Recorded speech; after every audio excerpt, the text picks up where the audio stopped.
Ayun. So, kala ko, ginaya ko yung sa kapitbahay namin. Commercial. Preston, Red Fluid, shout out.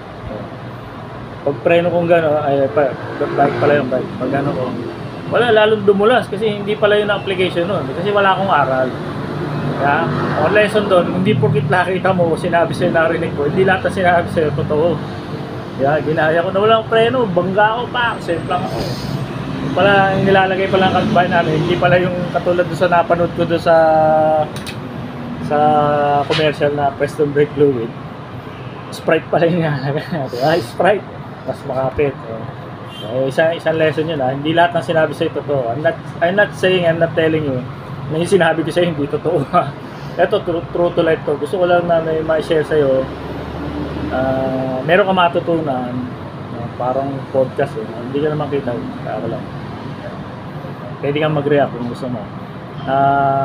Yun nga, so merong natutunang aral. Pero share ko sa iyo yung mga iba pang bagay na natutunan ko. Doon tayo sa yung may matutunan ka doon sa isang bagay na hindi lahat ng sinabi sa iyo totoo. Hindi lahat ng sinabi sa iyo ay seryoso, baka mamaya biro lang o joke lang o baka yun nga.